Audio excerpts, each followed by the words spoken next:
हमारे ब्रज में कहें लाला तू भगवान है।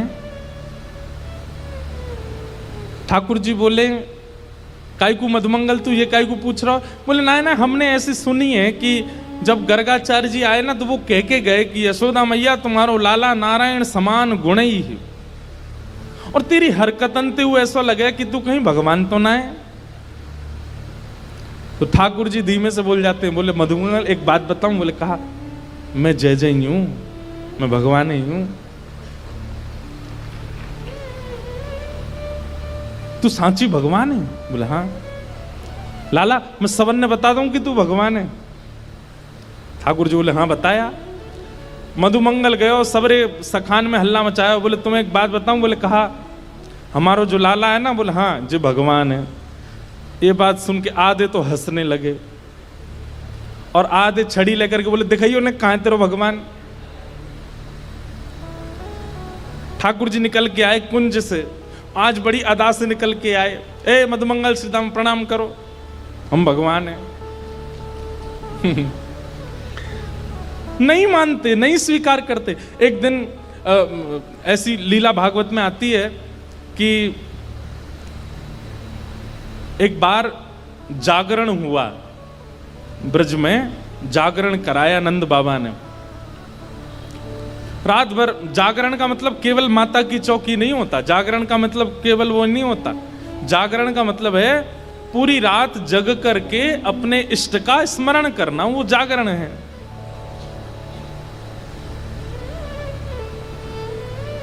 रात भर जागरण चला। तो जागरण के काल में जैसे ही थोड़े ब्रह्म मुहूर्त का समय हुआ, तब घड़ी तो होती नहीं थी, अंदाजा लगाया तो नंद बाबा को लगी कि भाई ब्रह्म मुहूर्त है, क्यों मैं स्नान करवे जाऊं। तो जैसे ही नंद बाबा ने यमुना जी में प्रवेश किया, तुरंत इनको यम के दूत ले गए, क्योंकि अब तो नहीं ऐसा होता, पर नदियों में भी स्नान करने का समय होता है। ब्रह्म काल से पहले अगर आप नदी स्नान करते हैं तो वो देवताओं का समय होता है, उस समय देवता स्नान करने आते हैं, उस समय नहीं करना चाहिए। और सूर्य उदय के बाद नदियों में स्नान का विधान राक्षसों का है, इसलिए तब भी नहीं करना, ब्रह्म मुहूर्त में ही करना चाहिए। और जब त्रिकाल संध्या और त्रिकाल स्नान का भाव है तब कोई ऐसी बात नहीं, पर प्रथम स्नान मानव का ब्रह्म मुहूर्त में ही होना चाहिए, ऐसा शास्त्र आज्ञा है। तो नंद बाबा देव काल में चले गए और जैसे ही नदी में स्नान करने पहुंचे तो गंधर्वजन इनको पकड़ के ले गए। जब नंद बाबा बहुत देर तक नहीं आए तो सबने जाके ठाकुर जी से कही, तो ठाकुर जी गए और ठाकुर जी ने यमुना जी में प्रवेश करके गंधर्व लोक में जाकर के नंद बाबा को वहां से छुड़ाया और वापस लेकर के आए। तो जैसे ही नंद बाबा वापस आए तो सब ब्रजवासियों ने घेर लिया। सब लोग इधर देखो, सब ब्रजवासी बोले बाबा तुम कहां चले गए, रात में गए अब निकल के आए हो। मधुमंगल श्रीदाम बोले बाबा हमें तो यूं बताओ, इतनी देर तुमने सांस कैसे ली भीतर, तुम चले कहां गए। बाबा बोले भैया दो देवता मुझे पकड़ के ले गए, मैंने देव काल में स्नान कर लियो। बोले फिर? बोले कछु ना, बड़े बड़े महल बने, बड़े बड़े लंबे चौड़े देवता ऐसे सुंदर कि देखते रह जाओ। मैंने इंद्र को दर्शन किया, मैंने सबरे देवता देखे वहां पे। और फिर बाबा फिर का भयो? बोले इतने में ही लाला आयो, और जैसे ही लाला आयो, लाला के आते सब या को प्रणाम करने लगे, सब या के चरणन में नतमस्तक है गए, सब या की बलैया लेने लगे, गंधर्वजन या की आरती करने लगे। बात तो सुनो पूरी। और सब ब्रजवासी टेढ़े टेढ़े देख रहे हैं, लाला है या पूज रहे हम बे, या की पूजा कर रहे हो इंद्र हम बे। ठाकुर जी इतरा रहे सामने खड़े खड़े, बोले तुम्हें ही नहीं पूजा वो सबरे पूजे तीनों लोक में। सबरे बोले बाबा सच में यहाँ की पूजा भाई वहां पे? बोले हाँ। अब तो ठाकुर जी का यश बढ़ गया, अब तो महाराज निमंत्रण आने लगे घर घर से, लाला हमारे घर भोजन करवे आ जाइयो, हमारे घर सोवे आ जाइयो, हमारे घर शरबत पीवे आ जाइयो, छाछ पीवे। अब ठाकुर जी तो मधुमंगल सीधामा से कह रहे हैं, आज की भाषा में कहें तो अपॉइंटमेंट लेते जाओ कहां कहां जाना है। ठाकुर जी का यश हो गया इतना वृंदावन में कि भैया या तो देवता भी जाने। एक दिन सब ब्रजवासियों ने कही, लाला तू सांची भगवान है, तू सांची बता दे, सौगंध खा के तू सांची भगवान है। ठाकुर जी बोले, अगर मैंने बता दिया कि मैं भगवान हूं तो आप क्या करोगे, पूजोगे मुझे? लाला पूजेंगे तो ना भाई, तो तू भूल जा, लेकिन हमारी एक इच्छा है। बोले का एक बार वैकुंठ देखनो चाहे, वैकुंठ है कैसो? लाला तू अगर सांची भगवान है तो एक बार वैकुंठ दिखाला हमें। ठाकुर जी बोले, मेरे हाथ पकड़ो। सब रे ग्वाल बालन ने ठाकुर जी के हाथ पकड़े, बोले नेत्र बंद करो। जैसे ही नेत्र बंद किए, अंतर ध्यान सब ग्वाल वालों को लेकर के ठाकुर जी को सीधे वैकुंठ पहुंच गए। हाँ भाई सबरे नेत्र खोलो। जैसे ही नेत्र खोले तो विशाल स्वर्ण का किवाड़ लगी है और जय विजय राजा, जय विजय द्वारपाल खड़े हैं। ठाकुर जी के जाते सब जय जयकार करने लगे, द्वार खुल गए, पुष्प वर्षा हो रही है, सहनाइयां बज रही हैं, मृदंग बज रहे हैं, सुंदर गाजे बाजे हो रहे हैं। सब देवी देवता दौड़े दौड़े आ रहे हैं, कोई कमल लेकर के आ रहे हैं, कोई माला लेकर के आ रहे हैं, कोई अक्षत लेकर के आ रहे हैं, कोई अगरबत्ती धूप बत्ती कर रहे हैं। ठाकुर जी की जय जयकार हो रही है। मधुमंगल श्री दामा सबरे बोले, लाला ने परिचय तो करा दे। ठाकुर जी बोले, देख वो सामने खड़ो तुम्हारो इंद्र, जाए तुम इतने सालन से पूज रहे, वो खड़ो इंद्र। बोले लाला ये इंद्र है? बोले हाँ, या के हाथी पे हमें बैठा दे एक बार। ठाकुर जी बोले, इंद्र इधर आओ, अपने हाथी को लेके आओ। हाथी आ गया, ऐरावत हाथी, सब रे ग्वाल बाल चढ़ गए उसके ऊपर।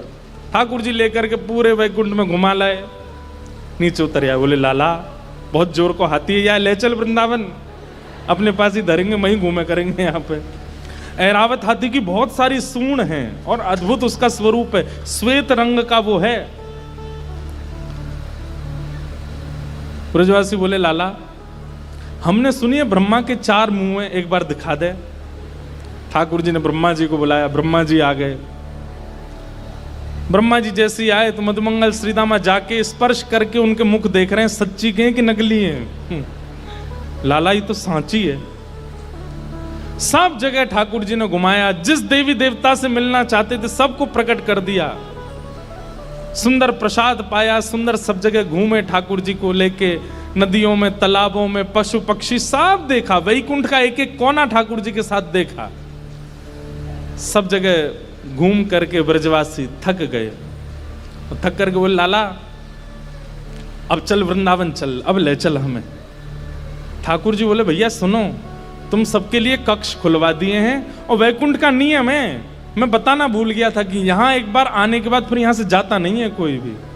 अब तुम सब यहीं वैकुंठ में रहो, क्या बुराई है? ये उर्वशी गंधर्व सब लोग तुम्हारी सेवा में रहेंगे, देवी देवता।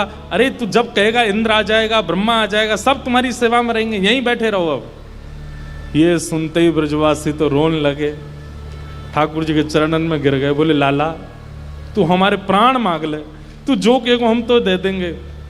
तू कहेगो आज के बाद हम तो जय जय मान के रोज तेरी आरती पूजा करेंगे, लेकिन हमें वापस वृंदावन ले चल, हम वैकुंठ में ना रह सके, हमें तो वृंदावन ही प्रिय है। लाला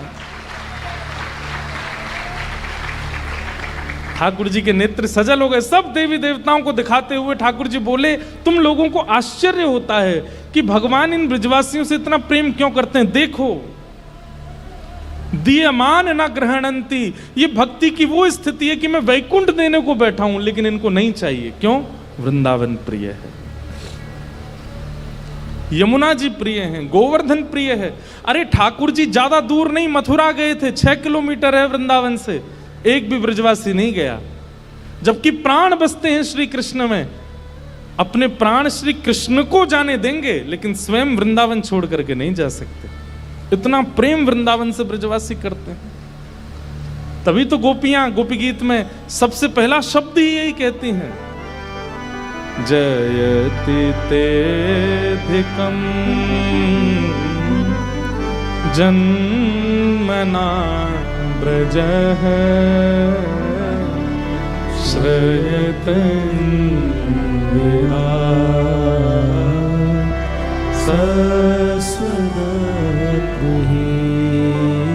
हमारी एक बात बहुत ध्यान से सुनिएगा। प्रेमी भक्त के 3 प्रेम हैं। जब वो 3 प्रेमों में निपुण हो जाता है ना, जब चौथा प्रेम ठाकुर जी उसको देते हैं। सबसे पहला नाम के प्रति प्रेम। ठाकुर जी का नाम यदि सुन ले तो सुध बुध खो जाए अपने। नाम का मतलब ये नहीं होता कि कहीं कीर्तन चल रहा हो, कथा भी तो नाम है।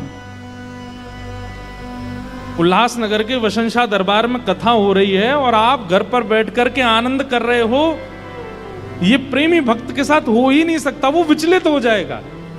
मुझसे इतनी दूरी पर, यहां पर कितने वैष्णव, आज हमने तो बोला भी नहीं था कि मैं आज मिलूंगा, फिर भी इतने लोग आए आज। कहां कहां से, 3 घंटा दूर, 2 घंटे दूर, 4 घंटे दूरी से। क्यों? ये नाम के प्रति प्रेम है। आप अपने 100 काम छोड़ देंगे लेकिन ठाकुर जी की लीला कथा नाम नहीं छोड़ सकते। सबसे पहला प्रेम नाम के प्रति। दूसरा प्रेम लीला के प्रति प्रेम। मतलब जैसे ही कोई लीला सुनाई जाती, अभी हमने ये वैकुंठ दर्शन लीला सुनाई, तो ये लीला सुनते ही नेत्र बंद हो गए, वो प्रत्यक्ष दिखने लगा। ठाकुर जी कैसे जा रहे हैं, मधुमंगल ने कैसे हाथ पकड़ा होगा, इंद्र के ऐरावत हाथी पर कैसे बैठे होंगे, और फिर वापस ब्रज आने के लिए कैसे रोने लगे होंगे सब ब्रजवासी। ये लीला तुरंत मन में स्फुरित होने लग जाए। ये लीला के प्रति प्रेम, नाम के प्रति प्रेम, लीला के प्रति प्रेम और धाम के प्रति प्रेम। कोई कह दे कि मैं वृंदावन जा रहा हूं तो उसके प्रति ऐसी भावना आने लग जाए, कितना सौभाग्यशाली वृंदावन जा रहा है। कोई कह दे कि मैं वृंदावन से आ रहा हूं तो उसके प्रति यह बात होने लग जाए कि इसके मोतियों से आरती उतार लूं, वृंदावन से आया है। ऐसा धाम के प्रति स्नेह। ये 3 प्रेम अगर आपके चित्त में प्रकट हो गए, नाम के प्रति, लीला के प्रति और धाम के प्रति, तो फिर ठाकुर जी चौथा प्रेम स्वयं देते हैं अपने रूप के प्रति, अपने स्वरूप के प्रति। ठाकुर जी अपना रूप दे देते हैं। फिर रूप के प्रति प्रेम मतलब अपने आप को प्रकट कर देते हैं आपके सामने।